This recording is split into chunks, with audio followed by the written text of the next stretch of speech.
तो आप लोग तैयार हो जाइए आज का टॉपिक पढ़ने के लिए। आज का जो टॉपिक है, आज का टॉपिक है 19वां नंबर, जिसका नाम है अभिक्रिया की कोटि। इंग्लिश में आप उसको पढ़ेंगे ऑर्डर ऑफ रिएक्शन।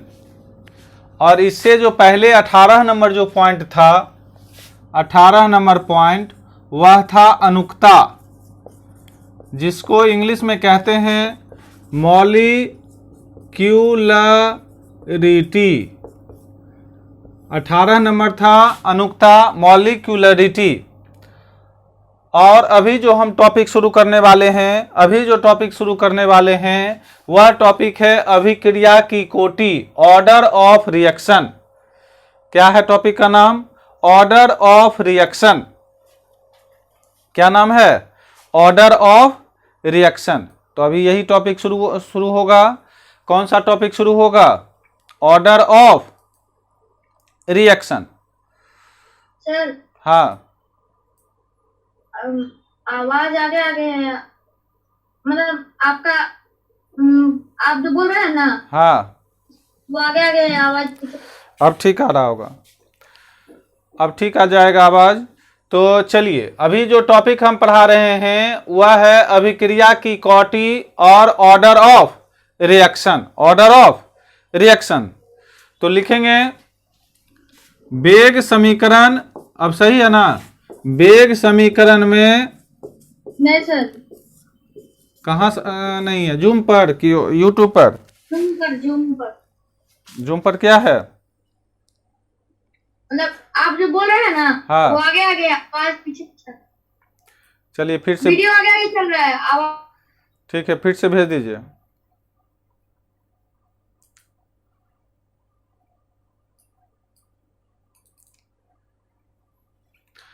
तो वेग समीकरण में प्रयुक्त,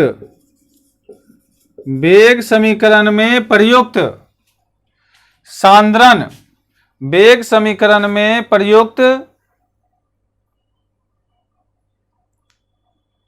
वेग समीकरण में प्रयुक्त सांद्रण, वेग समीकरण में प्रयुक्त सांद्रण पदों के घातों के योगफल को अभिक्रिया की कोटि कहते हैं। कोटि कहते हैं। लिख लीजिए।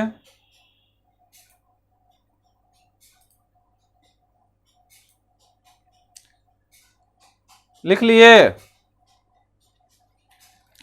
टॉपिक का क्या नाम है? Order of reaction. इसमें लिखेंगे कि वेग समीकरण में, एक समीकरण बहुत आप देख चुके हैं, वेग समीकरण, इसमें प्रयुक्त सांद्रण पदों के घातों के योगफल, सांद्रण पदों के घातों के योगफल को अभिक्रिया की कोटि कहते हैं। वेग समीकरण में प्रयुक्त, पहला, प्रयुक्त सांद्रण पदों के घातों के योगफल को अभिक्रिया की कोटि कहते हैं। पहला वेग समीकरण में प्रयुक्त, दूसरा सांद्रण पदों के घातों का योगफल, तीसरा अभिक्रिया की कोटि कहते हैं। तो याद रखेंगे, वेग समीकरण में प्रयुक्त पहला, सांद्रण पदों के घातों के योगफल दूसरा, और अभिक्रिया की कोटि कहते हैं, ये तीसरा पॉइंट हो गया। लिख लिए? अब साउंड मिल रही है ठीक से? वेग समीकरण में पहला प्रयुक्त सांद्रण के पदों का योगफल दूसरा, और घातों के योगफल को सांद्रण की कोटि कहते हैं। जैसे मान लीजिए, मान लें कि किसी अभिक्रिया मान लें कि किसी अभिक्रिया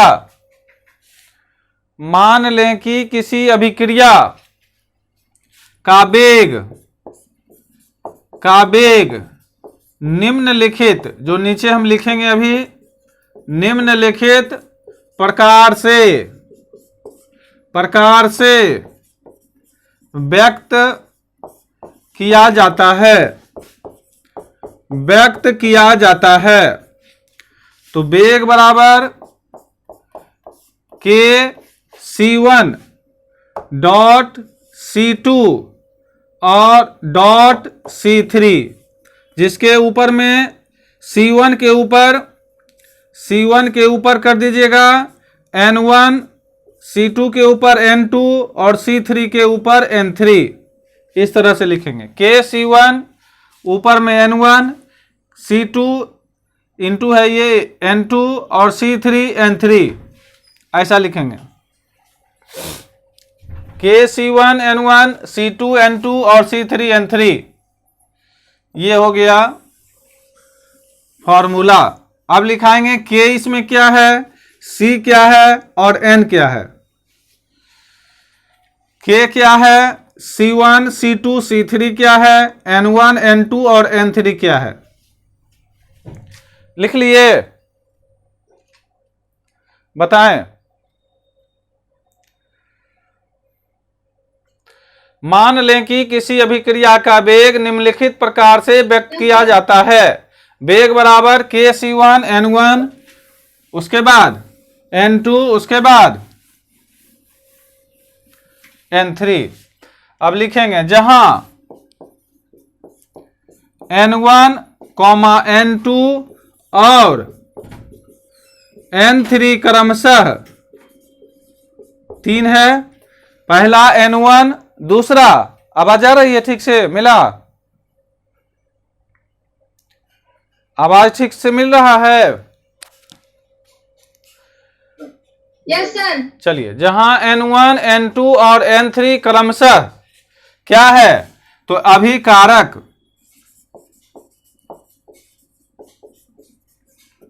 N1, N2 और N3 क्या है, अभिकारक, और 1, 2, 3 के सांद्रण क्या होगा, C1, याद कर लेंगे, C2 और C3। जहां N1, N2 और N3 क्रमशः अभिकारक 1, 2, 3 के सांद्रण C1, C2, C3 के घात, जिसको पावर्स कहते हैं अंग्रेजी में, तो आप पावर्स भी लिख लीजिए, है। और के, एक तीसरा बचा के, तो के हमेशा आपको पता है कि के एक स्थिरांक है, जिसको कि कांस्टेंट कहते हैं, स्थिरांक है।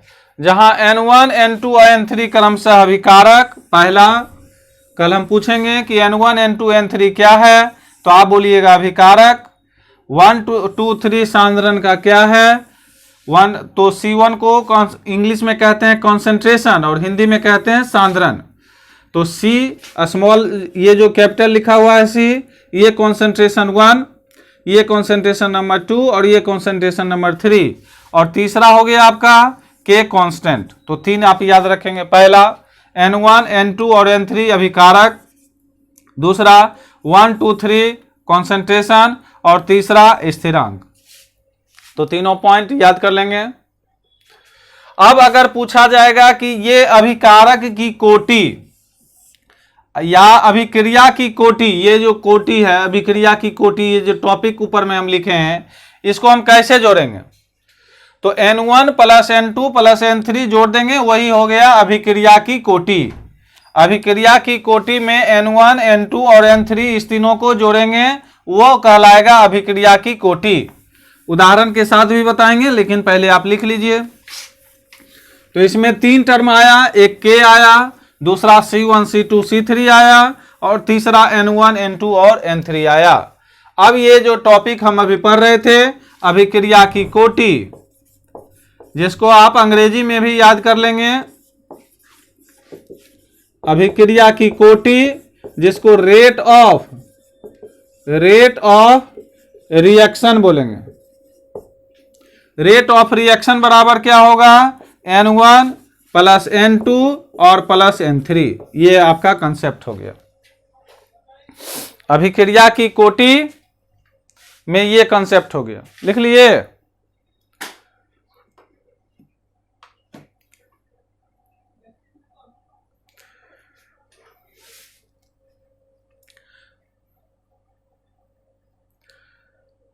तो अभिक्रिया की कोटि, अब सिर्फ उदाहरण देंगे, आपको अभिक्रिया की कोटि समझ में आने लगेगा। लेकिन टर्म पहली बार अगर आप लिख रहे होंगे तो समझना जरूरी है। बहुत सिंपल टॉपिक है, लेकिन पहली बार अगर लिख रहे होंगे तो नया सब लगेगा आपको। जैसे उदाहरण लिख लीजिए। उदाहरण में पहला x डैश प्रतिफल, तो वेग क्या होगा इसका, वेग को लिखने के लिए k पहले लिखेंगे, एक है यहां तो c लिखेंगे, x लिख दीजिए cx और ऊपर में 1 लिख दीजिए। तो इसलिए कोटि इसका क्या हो गया, तो कोटि लिख देंगे, कोटि बराबर 1। x प्रतिफल, इधर रिएक्टेंट है इधर प्रोडक्ट है, तो वेग बराबर लिखेंगे k c कॉन्सेंट्रेशन x और ऊपर में 1। कोटि बराबर इसका हो गया 1। दूसरा, अगर x के जगह पर x और प्लस y हो, दो मिलके एक प्रोडक्ट बना हो, प्रतिफल बनाता हो, तब क्या लिखेंगे, तो वेग बराबर लिखेंगे k तो लिखाएगा ही, यहां पर c1 cx इंटू cy और ऊपर में क्या लिखाएगा, यहां पर भी 1 और यहां पर भी 1। इसलिए कोटि क्या हो गया इसका, कोटि क्या हो गया, ये 1 और प्लस 1 बराबर 2। ये 1 और ये 1 दोनों को जोड़ दीजिए, ये हो गया 2। लिखते जाइए तुरंत, खाली समझने में पहला बार आप लिखेंगे तो थोड़ा सा लगेगा नया, दूसरा बार पढ़ेंगे ऑटोमेटिक याद होता जाएगा। तीसरा, 2x, अगर x के जगह पर 2x हो और y के जगह सिर्फ y हो और इधर अगर प्रतिफल हो, तो हम कैसे लिखेंगे वेग को, इस वेग को इधर वाले को कैसे लिखेंगे, तो वेग यहां लिखेंगे बराबर k, c1 के जगह पर तो c लिखेंगे, यहां पर x लिखेंगे और यहां पर 2 है तो ऊपर में 2 लिख देंगे, डॉट c, डॉट मतलब मल्टीप्लाई, c यहां पर y लिखेंगे और ऊपर में यह 1 है तो यहां पर 1 लिखेंगे। अब कोटि सिर्फ जोड़ है, एक तरह से सिंपल जोड़, जो सिर्फ एक बार कॉन्सेप्ट आ गया, आपको ऑर्डर ऑफ रिएक्शन समझ में आ जाएगा। इसका आ गया कोटि 3, इसका क्या आ गया कोटि, तो इसका कोटि आ गया 3। लिख लिए। आवाज जा रही है, वीडियो जा रही है साहब? चलिए, तो ये बहुत सिंपल था, लेकिन याद करके सुनाने में थोड़ा परेशानी होगा। तो ऊपर में जो सब अभी हम उदाहरण बताए, तो उसमें लिखेंगे अभिक्रिया की कोटि, अभिक्रिया की कोटि और अभिक्रिया की अनुक्ता, जो कि कल पढ़ाए थे। अभिक्रिया की अनुक्ता जिसको मॉलिक्यूलरिटी कहते हैं, अनुक्ता जिसको कहते हैं मॉलिक्यूलरिटी, मॉलिक्यूलरिटी, दोनों क्या है, तो दोनों समान है, दोनों समान है, किंतु लेकिन ऐसी बात हमेशा नहीं होती, ऐसी बात हमेशा नहीं होती। तो क्यों नहीं होती, तो इसका उदाहरण हम बताते हैं, पहले लिख लीजिए। पहला इसमें टॉपिक है अभिक्रिया की कोटि और दूसरा है अभिक्रिया की अनुक्ता। अभिक्रिया की कोटि और अभिक्रिया की अनुक्ता जिसको कहते हैं मॉलिक्यूलरिटी, और इसको बोलते हैं रेट ऑफ रिएक्शन। दोनों समान है, देखने में लगेगा समान है, लेकिन हमेशा नहीं होती। तो कब नहीं होती है, लिखेंगे इसको। एक उदाहरण देते हैं आपको कि तनु अम्ल जो उत्प्रेरक का काम करता है, उत्प्रेरक की उपस्थिति में, ऑर्गेनिक में पढ़ेंगे, तनु अम्ल उत्प्रेरक की उपस्थिति में मिथाइल एसीटेट के जल अपघटन, मिथाइल एसीटेट के जल अपघटन में कुल दो अणु भाग लेते हैं। अणु को अंग्रेजी में कहते हैं मॉलिक्यूल। दो अणु भाग लेते हैं, दो अणु भाग लेते हैं। लिख लीजिए, तनु अम्ल की उपस्थिति में मेथिल एस्टेट के कितने अणु भाग लेते हैं, तो दो अणु भाग लेते हैं। तो बिना लिखे हुए तो समझ में आएगा नहीं। आवाज आ रही है, वीडियो ठीक जा रहा है यूट्यूब पर, चलिए बहुत अच्छा। तनु अम्ल उत्प्रेरक की उपस्थिति में मेथिल एसीटेट, किसका एसीटेट, तो मेथिल एसीटेट, उसका हम जल अपघटन करेंगे। तो मेथिल एसीटेट का पहले फॉर्मूला आपको याद रहना चाहिए। तो इसका फॉर्मूला होता है CH3COO। 11th में अगर पढ़े होंगे ऑर्गेनिक तो ये हो गया मिथाइल एसीटेट या मेथिल एसीटेट। इसको मिथाइल और इतना को कहते हैं हम लोग एसीटेट, समझ गए। और H2O, जल अपघटन कीजिए किसके प्रेजेंस में, तो H+ के प्रेजेंस में। आप एक ही लाइन में कॉपी में लिखेंगे तो ये क्या होगा, CH3COOH, CH3COOH, और प्लस क्या होता है, तो CH3OH। ये आपको अल्कोहल चैप्टर पढ़ाएंगे, उसमें भी ये रिएक्शन आएगा, इसलिए यह आप याद कर लेंगे अल्कोहल चैप्टर ऑर्गेनिक केमिस्ट्री में। तो ये हो गया मिथाइल एसीटेट, ये हो गया एसिटिक एसिड जिसका नाम है इथेनोइक एसिड, ये हो गया मिथाइल अल्कोहल। तो क्या है, अब यह अभिक्रिया कैसा लग रहा है, द्विअणुक। यह अभिक्रिया लिखेंगे, यह अभिक्रिया द्विअणुक है, बायमॉलिक्यूलर, द्विअणुक, जो कि कल पढ़ाए थे। द्विअणुक को कहते हैं हम लोग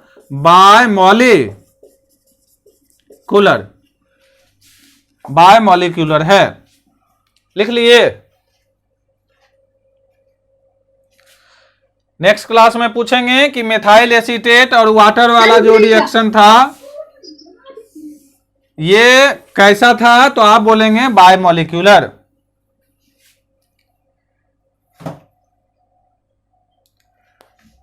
लिख लिए? Yes sir. अब इसमें कंसेप्ट क्या है, इसमें क्या बोलेगा, तो लिखेंगे वस्तुतः अभिक्रिया के फलस्वरूप, वस्तुतः अभिक्रिया के फलस्वरूप, वस्तुतः अभिक्रिया के फलस्वरूप सिर्फ एक ही पदार्थ जिसका नाम है मेथिल एसीटेट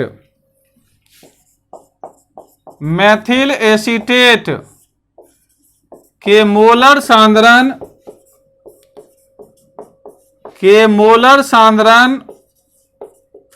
के परिवर्तन का प्रभाव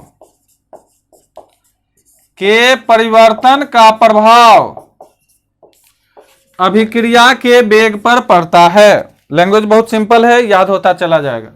अभिक्रिया के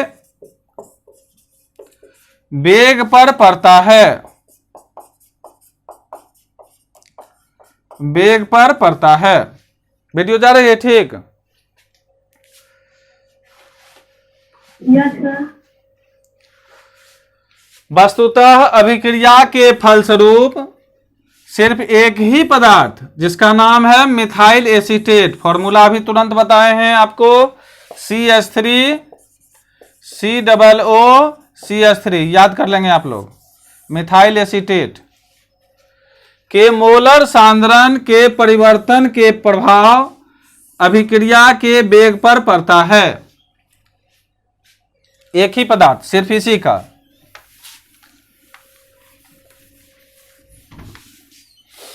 तनु विलयन में जल भी था, तो तनु विलयन में जल के अधिक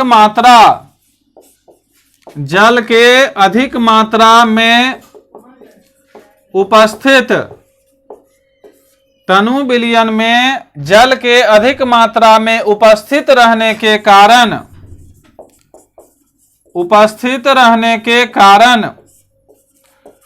उसके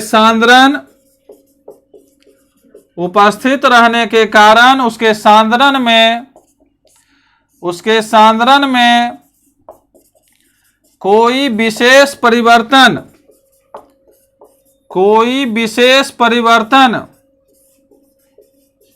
नहीं होता है।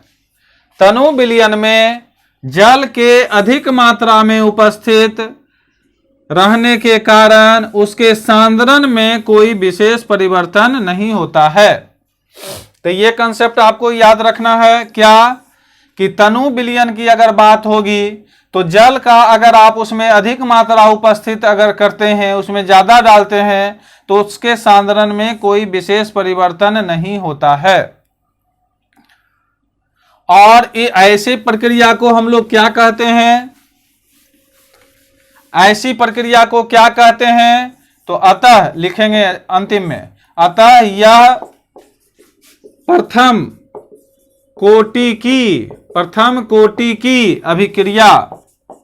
अब यहां से शुरू हुआ, किस प्रकार की अभिक्रिया हो रही है। अभिक्रिया की कोटि में फर्स्ट आता है, सेकेंड आता है, तो इसको लिखेंगे reaction of the first order, reaction of the first order, ऐसा करके याद रखेंगे, reaction of the first order, reaction of the first order. Very easy है, सिर्फ एक बार अभी आप लिख लीजिए, फिर कल एक बार सुना दीजिएगा, फिर एक दो बार लिख लीजिएगा, बस ये याद हो जाएगा तुरंत। अभिक्रिया की कोटि, यह प्रथम कोटि की अभिक्रिया है, reaction of the first order है।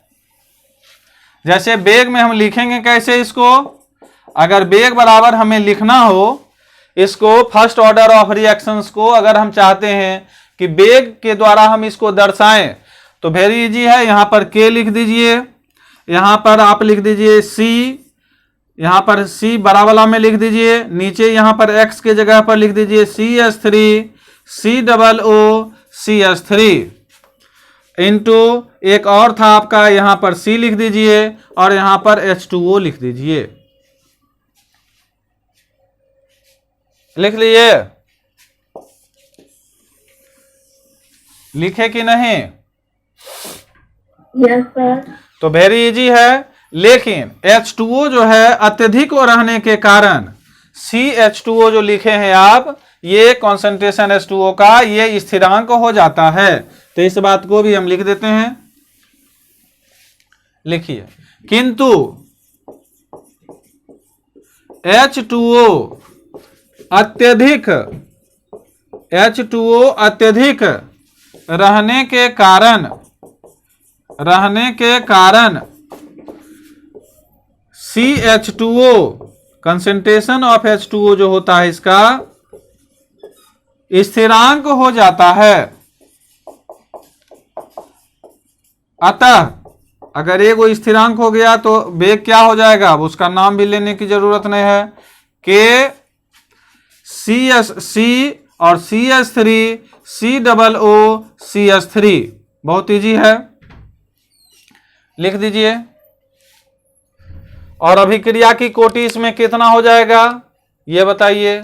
अभिक्रिया की कोटि हो जाएगा इसका कितना, एक, क्या हो जाएगा,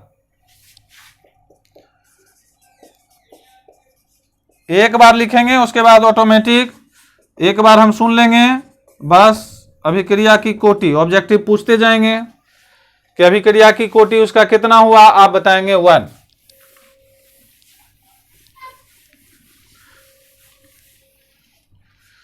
अब इसको व्यक्त करने के लिए एक dt और dx by dt dy by dt वाला जो तरीका आप अपनाए थे उसको भी लिखेंगे कि वेग की अभिक्रिया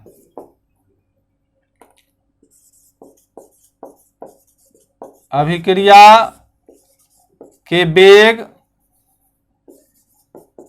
को हम किस प्रकार से लिख सकते हैं। ये तो अभिक्रिया की कोटि आप ऊपर में लिखे, लेकिन अभिक्रिया के वेग को आप किस प्रकार से व्यक्त करेंगे,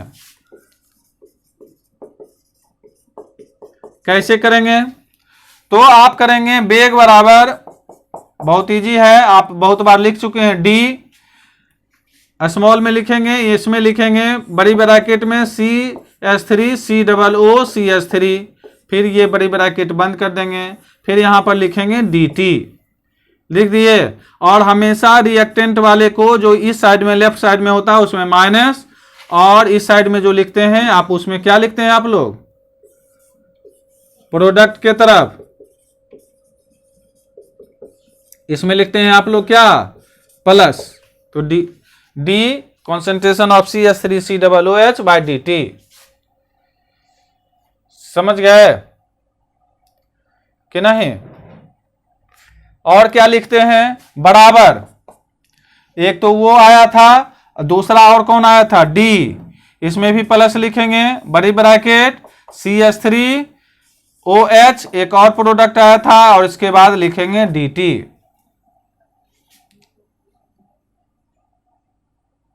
लिख लिए, ये बताइए। Yes sir. और